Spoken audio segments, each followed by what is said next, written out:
प्रिय विद्यार्थियों, आज हम कक्षा 6 के सामाजिक विज्ञान हमारे अतीत फस्त के पाठ 11 इमारतें, चित्र तथा किताबें का अध्ययन करेंगे। आओ याद करें। में पहला क्वेश्चन है, निम्नलिखित का सुमेल करो। स्तूप, देवी देवता की मूर्ति स्थापित करने की जगह। शिखर, टीला। मंडप, स्तूप के चारों तरफ वृत्ताकार पथ। गर्भगृह, मंदिर में लोगों के इकट्ठा होने की जगह।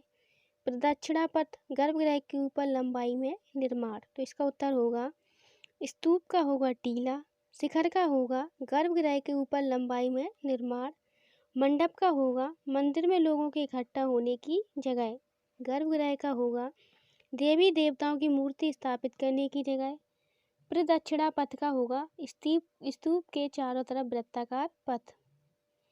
प्रश्न 2 है, खाली जगहों को भरो। का नंबर का है। एक बड़े गणितज्ञ थे, तो इसमें आएगा आर्यभट्ट। आर्यभट्ट एक बड़े गणितज्ञ थे। खा नंबर का है, में देवी देवताओं की कहानियाँ मिलती है, तो इसमें आएगा पुराणों। पुराणों में देवी देवताओं की कहानियाँ मिलती हैं। गा नंबर का है, को संस्कृत रामायण का लेखक माना जाता है, तो इसमें आएगा वाल्मीकि। वाल्मीकि को संस्कृत रामायण का लेखक माना जाता है। घा नंबर का है, और 2 तमिल महाकाव्य हैं, तो इसमें आएगा शिलपद्दिकारम और मणिमेखलई।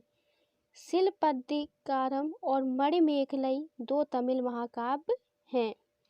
प्रश्न 3 है, धातुओं के प्रयोग पर जिन अध्यायों में चर्चा हुई है उनकी सूची बनाओ।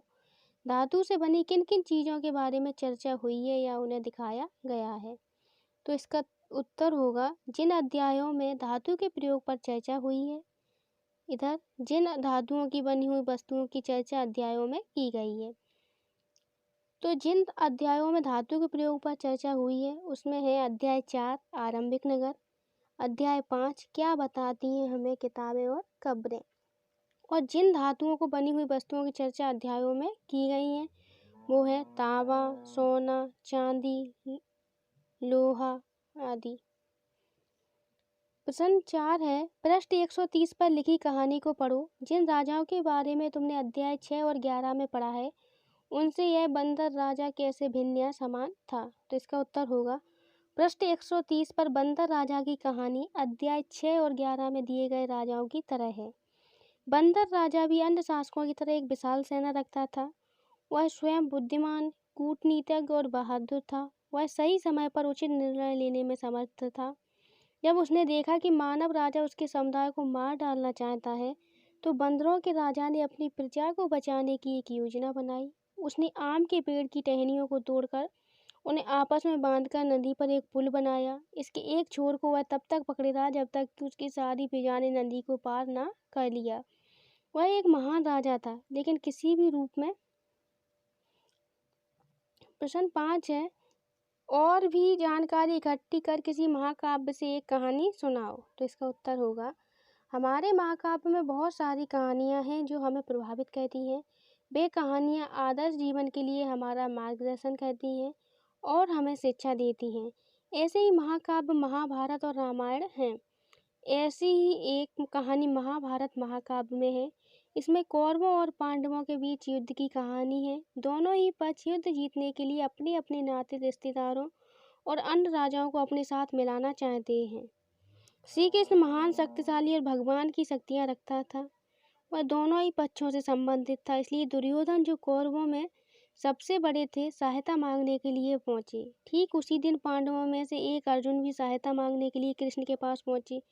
श्री कृष्ण उस समय सोए हुए थे। दुर्योधन घमंडी था, इसलिए वह श्री कृष्ण के सिर की तरफ बैठ गया। अर्जुन दुर्योधन के बाद पहुंचे और वह विनम्र भी थे, इसलिए पैर की दिशा में बैठ गए। श्री कृष्ण ने पहले ही घोषणा कर रखी थी कि जो भी मेरे पास पहले सहायता मांगने आएगा मैं उसका साथ दूंगा। श्री कृष्ण जैसे ही नींद से जाके उन्होंने अर्जुन को देखा। उन्होंने कहा कि वह अर्जुन का साथ देंगे। दुर्योधन ने इसका विरोध किया और कहा कि मैं पहले सहायता मांगने आया हूँ। कृष्ण ने कहा कि अगर हम किसी से भी कुछ प्राप्त करना चाहते तो इसके लिए हमें विनम्र होना पड़ेगा। इस प्रकार दुर्योधन ने श्री कृष्ण का साथ खो दिया। इस कहानी से यह शिक्षा मिलती है कि हम जिससे सहायता की अपेक्षा करते हैं उनके साथ उद्दंडता का व्यवहार नहीं करना चाहिए। आओ करे देखे में प्रश्न 6 है, इमारतों तथा स्मारकों को अन्य प्रकार से सक्षम व्यक्तियों, विकलांग के लिए और अधिक प्रवेश योग्य कैसे बनाया जाए, इसके लिए सुझावों की एक सूची बनाओ। तो इसका उत्तर होगा, इमारतों तथा स्मारकों में ढलान वाले प्रवेश द्वार की सुविधा होनी चाहिए। नंबर 1, इमारतों तथा स्मारकों में ढलान वाले प्रवेश द्वार के साथ रेलिंग की सुविधा होनी चाहिए ताकि पहिए वाली कुर्सी का आसानी से प्रयोग किया जा सके। नंबर 2, इस तरह के व्यक्तियों के लिए उचित रोशनी का प्रबंध करना चाहिए तथा खाली स्थान से अलग प्रवेश द्वार की व्यवस्था होनी चाहिए। प्रश्न 7 है, कागज के अधिक से अधिक उपयोगों की एक सूची बनाओ। तो इसका उत्तर होगा, कागज बहुत महत्वपूर्ण है। इसका प्रयोग विभिन्न रूपों में किया जाता है। इसके कुछ प्रयोग नीचे दिए गए हैं। नंबर 1, हम जो किताब पढ़ते हैं वह कागज पर छपी होती है। नंबर 2, हम लिखने के लिए भी कागज का प्रयोग करते हैं। नंबर 3, वस्तुओं के पैकेट बनाने के लिए भी कागज का प्रयोग होता है।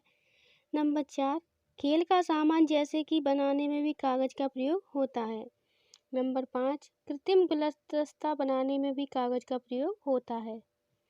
प्रश्न 8 है, इस अध्याय में बताए गए स्थानों में से तुम्हें किसी एक को देखने का मौका मिले तो किसे चुनोगे और क्यों?